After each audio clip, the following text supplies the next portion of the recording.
Assalamualaikum warahmatullahi wabarakatuh.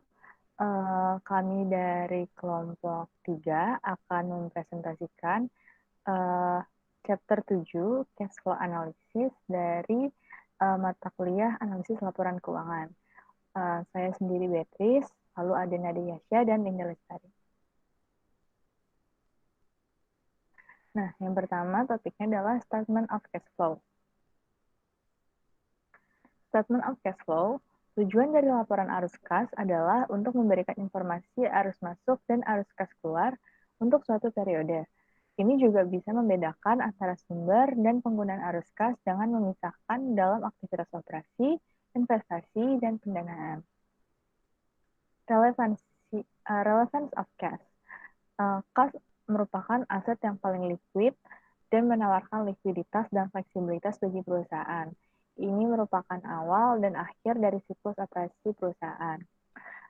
Likuiditas adalah kedekatan dengan kas aset dan kewajiban. Solvabilitas adalah kemampuan untuk membayar kewajiban pada saat jatuh tempo.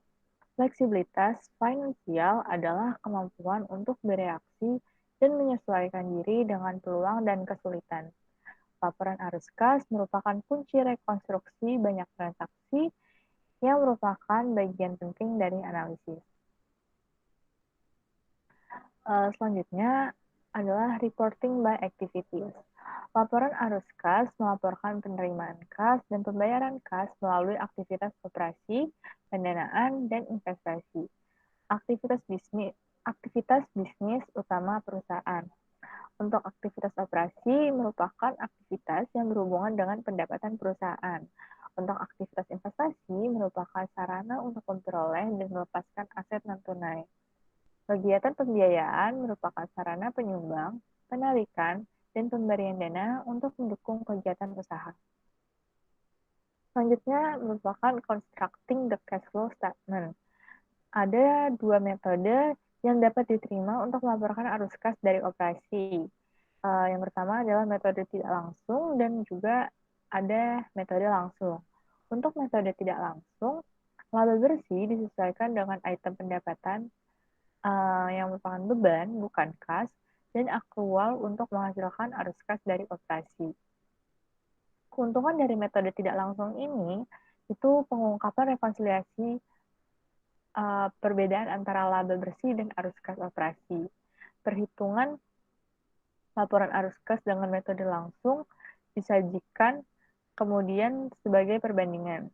Metode ini menyesuaikan setiap item pendapatan untuk akrual terkait dan dapat dikatakan memberikan format yang lebih baik untuk menilai jumlah arus masuk kas operasi atau arus keluar operasi. Lalu ada preparation of the statement of cash flow, yaitu laporan arus kas adalah perpaduan antara laporan laba rugi dan neraca. Pendapatan bersih pertama-tama disesuaikan untuk pendapatan non-kas dan pos-pos pengeluaran untuk menghasilkan keuntungan nilai, kemudian selanjutnya disesuaikan dengan kas yang disajikan, yang dihasilkan dan digunakan oleh transaksi neraca untuk menghasilkan arus kas dari operasi serta aktivitas investasi dan pendanaan. Untuk contohnya ada net income, itu kalau depresiasi dan amortisasi expense itu bertambah, kalau gain atau loss on sale aset itu kalau gain bertambah, loss itu berkurang. Lalu ada cash generated use by current asset and liabilities itu bisa bertambah atau berkurang. Lalu totalnya itu net cash flow from operating activities. Karena laporan arus kas berfokus pada arus kas, kita perlu menghilangkan biaya non-kas yang diakui dalam perhitungan laba bersih sehingga mendambah beban penyusutan dan amortisasi. Contohnya itu ada add back itu ada sales, expand order, depresiasi dan amortisasi, lalu ada depreciation and amortisasi expand. Terus ada depreciation dan amortisasi expand itu bertambah, lalu ada gain or loss sales asset, lalu ada cash generate asset by current asset liabilities, Lalu totalnya itu net cash flow from operating activities. Lalu ada special topik, yaitu yang pertama ada equi method investment. Dalam metode akuntansi, metode ekuitas, investor mencatat sebagai pendapatan presentasi kepentingan dan pendapatan perusahaan. Investi dan mencatat dividen yang diterima sebagai pengurang saldo investasi. Porsi dan pendapatan yang didistribusikan kemudian adalah tunai pendapatan non-tunai dan harus dihilangkan dari laporan arus kas sehingga menyisakan porsi pendapatan yang telah diterima dan dalam bentuk tunai. Lalu ada acquisition of companies with stock, yaitu ketika suatu perusahaan membeli yang lain dengan saham, aset kewajiban konsolidasi meningkatkan bersama dan akun ekuitas. Namun hanya perubahan dalam akun neraca yang dihasilkan oleh transaksi kas yang dilaporkan dalam laporan arus kas. Akibatnya penyesuaian neraca yang dilaporkan untuk menghitung arus kas operasi tidak sama dengan perubahan pada akun neraca itu sendiri. Lalu ada post-retirement benefit cost, yaitu pensiun dan program imbalan pasca kerja lainnya menambah beban untuk biaya jasa dan bunga setelah dikurangkan imbalan hasil yang diharapkan oleh program aset. Lalu ada securitization of akun receivable. Perubahan semakin dimanfaatkan sekuritas piutang melalui ekuitas bertujuan khusus atau SPA sebagai metode untuk meningkatkan arus kas sekuritas melibatkan pengalihan piutang SPA yang membelinya dengan hasil obligasi yang dijual ke pasar modal. Lalu ada direct method.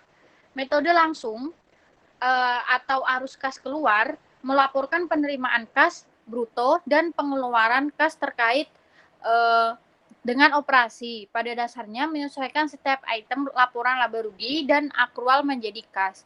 Metode langsung melaporkan jumlah total kas masuk dan keluar perusahaan dari aktivitas operasi. Lalu ada converting from indirect to direct method. Mulailah dengan memisahkan pendapatan bersih menjadi total pendapatan dan total biaya. Selanjutnya, penyesuaian konversi kami diterapkan pada kategori pendapatan dan pengeluaran yang relevan. Dari penyesuaian ini, kami melaporkan format langsung arus kas Gold Corporation dari operasi. Keuntungan dari penjualan peralatan dialihkan ke aktivitas operasi investasi dan dihilangkan dari penyajian metode langsung. Lalu pembahasan kedua ini ada analysis implication of cash flow. Yang pertama ada limitation in cash flow reporting atau batasan pelaporan arus kas. Beberapa batasannya itu yang pertama, praktik tidak mensyaratkan pengungkapan terpisah arus kas yang berkaitan dengan pos luar biasa atau operasi yang dihentikan.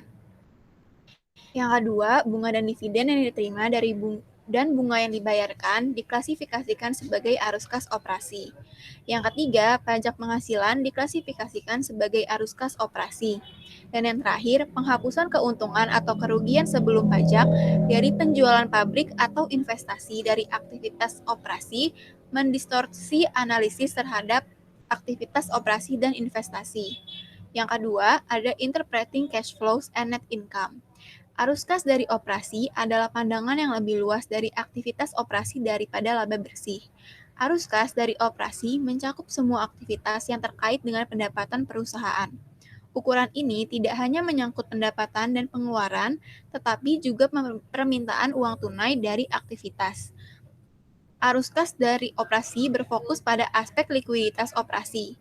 Ini bukan untuk ukuran profitabilitas, karena tidak termasuk biaya penting seperti penggunaan aset jangka panjang dalam operasi atau pendapatan seperti ekuitas non-tunai dalam pendapatan anak perusahaan atau afiliasi non-konsolidasi. Yang ketiga, ada analysis of cash flow. Yang pertama, ada inference from analysis of cash flow.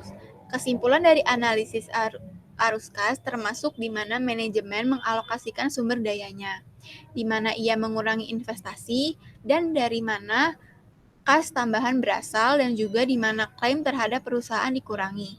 Kesimpulannya juga berkaitan dengan disposisi pendapatan dan investasi arus kas diskresioner.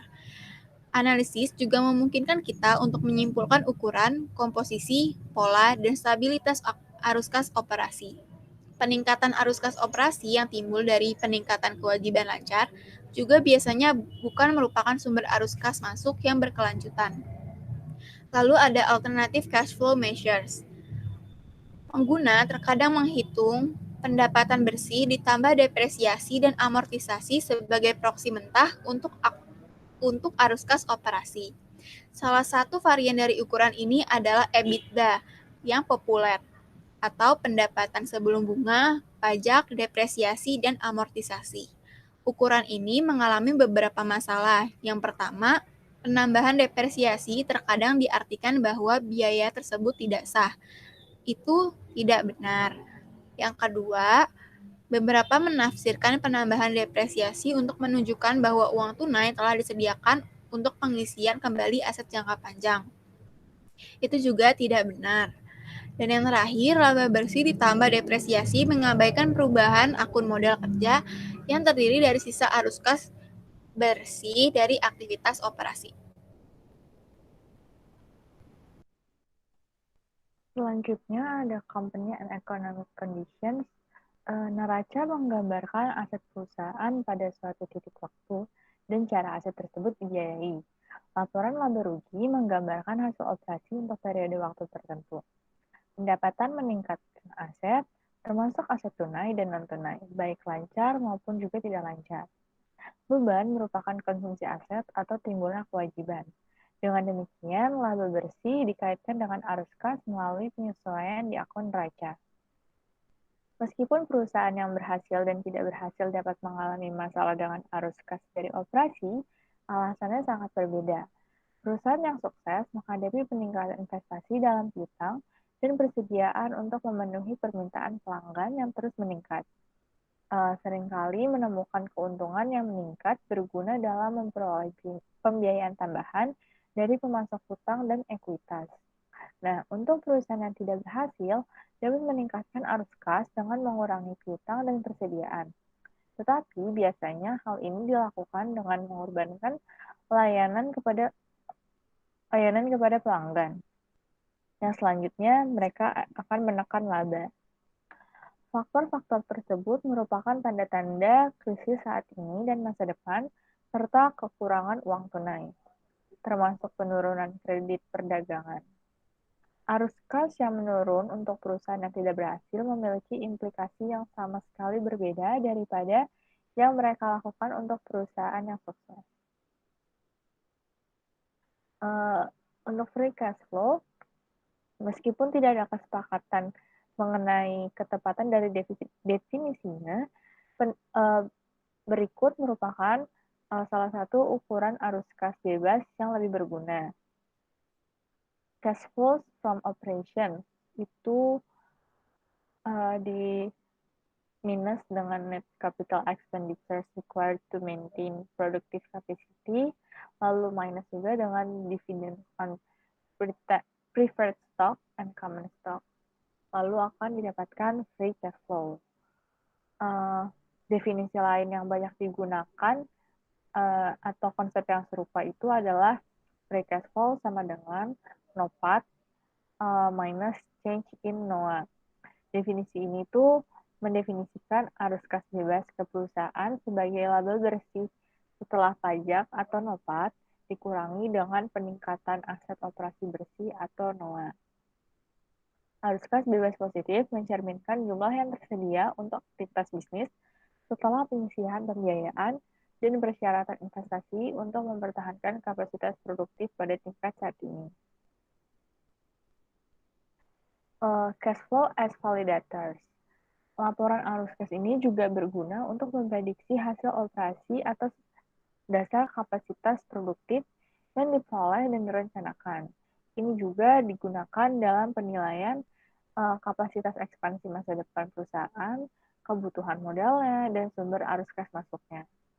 Selain itu, laporan arus kas juga memberikan kita informasi petunjuk penting mengenai kelayakan pembiayaan belanja modal, sumber uang tunai dalam pembiayaan ekspansi, ketergantungan pada pembiayaan eksternal atau kewajiban versus ekuitas, lalu ada kebijakan dividen di masa depan, kemampuan dalam memenuhi persyaratan pembayaran hutang, fleksibilitas finansial untuk kebutuhan dan peluang yang tidak terduga, praktik manajemen keuangan, dan kualitas penghasilan. Laporan arus kas itu berguna untuk mengidentifikasi hasil atau ekspektasi operasi yang menyesatkan atau keliru.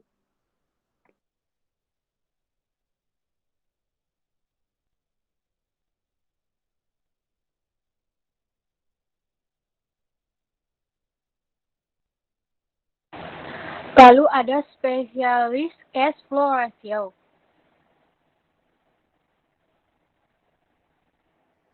Next, cash flow equity ratio, yaitu rasio kecukupan arus kas adalah ukuran kemampuan perusahaan untuk menghasilkan kas yang cukup dari operasi untuk menutupi pengeluaran modal, investasi dalam persediaan dan dividen tunai. Untuk menghilangkan pengaruh siklus dan acak lainnya, total 3 tahun biasanya digunakan dalam menghitung rasio ini. Rasio kecukupan arus kas dihitung sebagai berikut, yaitu 3 tahun sum of cash from operation dibagi 3 tahun sum of capital expenditure, inventories addition, sama cash dividend.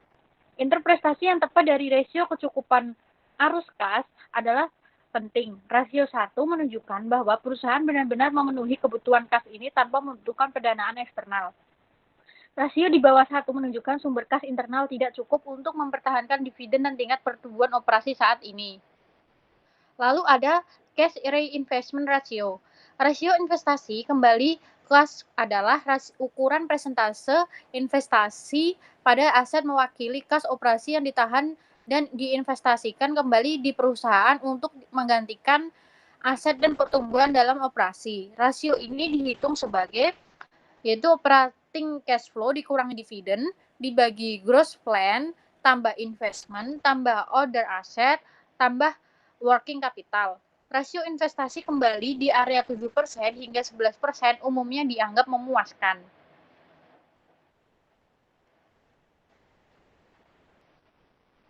Lalu ada yang kelima itu analytical cash flow worksheet.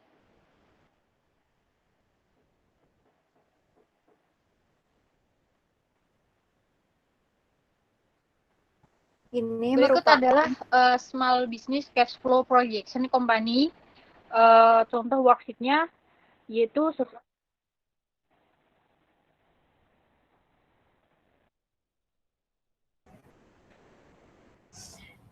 Lalu kita masuk ke pembahasan soal chapter 6. Yang pertama ada exercise 63. Soalnya ada berbagai jenis perubahan akuntansi yang membutuhkan berbagai jenis perlakuan pelaporan. Memahami berbagai perubahan penting untuk menganalisis laporan keuangan. Yang dibutuhkan itu ada A, di bawah kategori perubahan akuntansi, apakah perubahan dari metode penyusutan jumlah digit tahun ke metode garis lurus untuk aset yang dicatat sebelumnya diklasifikasikan? Dalam keadaan apa jenis perubahan akuntansi ini terjadi?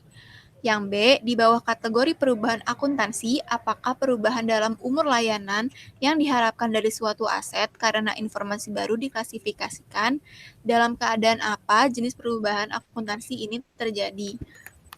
Yang C, mengenai perubahan prinsip akuntansi. Yang pertama, bagaimana perusahaan menghitung efek dari perubahan tersebut.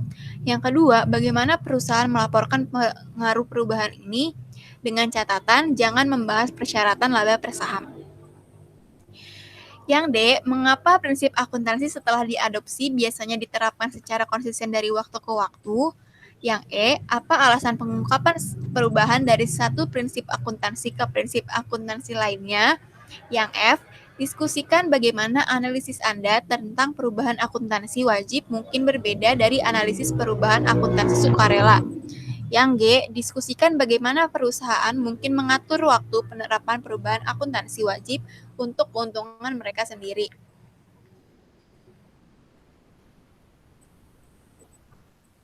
Yang H, diskusikan bagaimana penerapan perubahan akuntansi wajib dapat menciptakan peluang untuk membentuk cadangan tersembunyi. Sebutkan contohnya.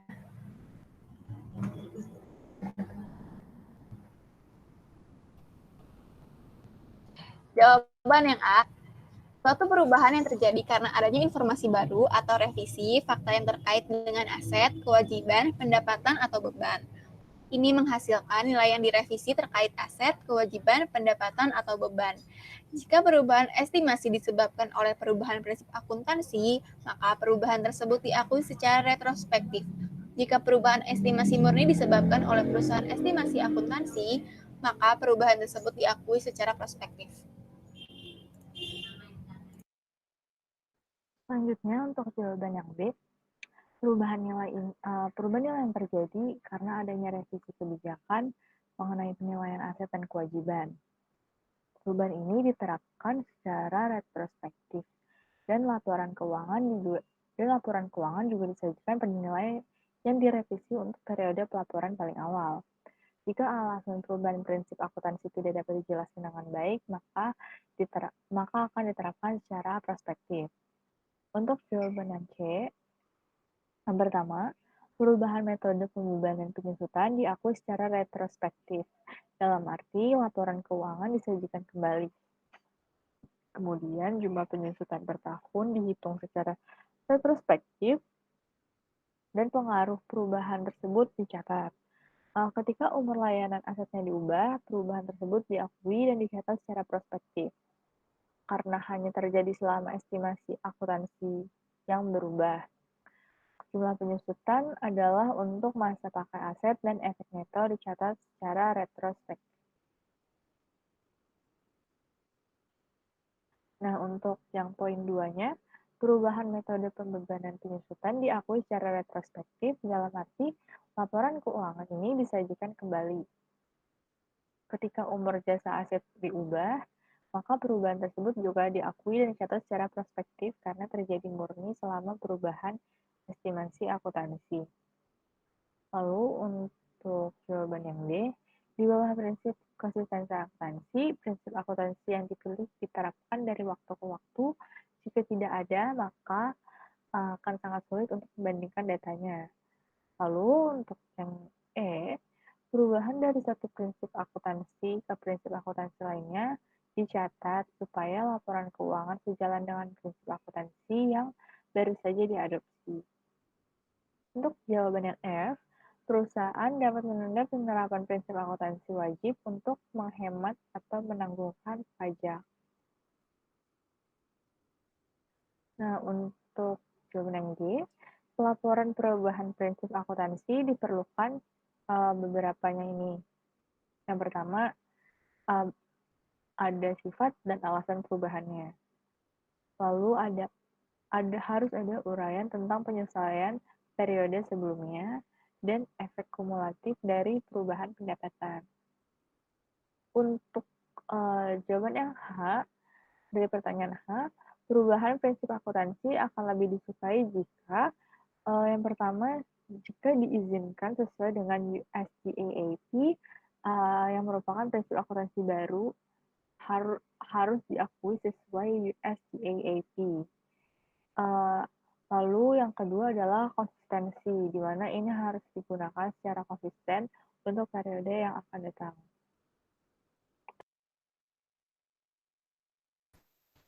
Lalu untuk pembahasan soal problem 6.3, yaitu laporan laba rugi dan neraca yang belum diaudit dari Gourmet Foods Corporation untuk tahun 2012 dan 2011 diberikan di bawah ini dalam dolar. Income statement di 2012 dan 2019 itu revenue-nya 2.626 rupiah dan 1.578. Untuk operating expense-nya di tahun 2012 itu ada 1.660, di tahun 2011 itu ada 1.316. Net interest expense-nya di tahun 2012 dan 2011 itu 40. tax expense-nya di tahun 2012 itu 120, di tahun 2011 itu 90. Dan net income-nya di tahun 2012 itu 206 dan di 2011 itu 132. Untuk balance sheet-nya di tahun 2012 itu ada 4.450. Di tahun 2011 ada 4.000.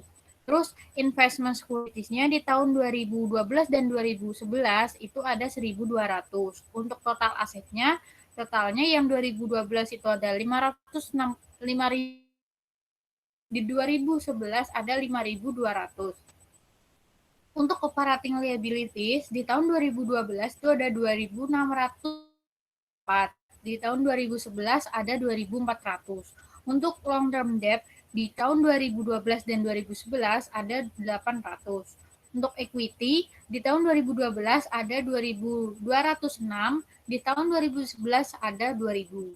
Dan total liabilities dan equity totalnya di tahun 2012 ada 5.650, di tahun 2011 ada 5.200.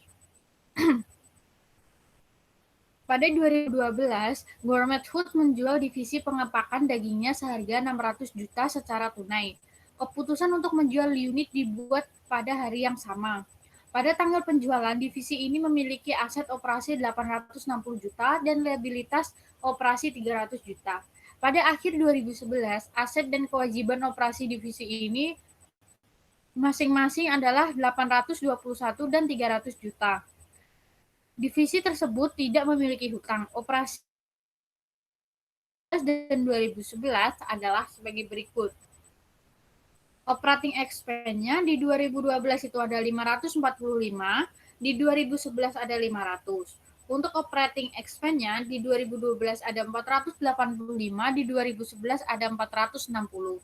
Tax expense untuk 2012 ada 21, 2011 ada 14.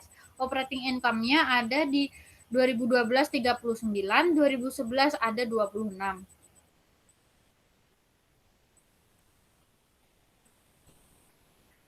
Lalu akuntan Gourmet Food belum apapun tentang penjualan divisi ini. Akuntan pajak berpendapat bahwa 35% dari keuntungan penjualan akan dikenakan pajak. Yang dibutuhkan yang A itu auditor Gourmet Food memutuskan bahwa penjualan divisi pengepakan daging harus diperlukan sebagai operasi yang dihentikan. Tunjukkan bagaimana laporan laba rugi dan neraca makanan gourmet perlu disajikan kembali untuk mencerminkan perubahan ini. Yang B, asumsikan bahwa Anda seorang analisis keuangan. Bagaimana Anda memperlakukan operasi yang dihentikan ini?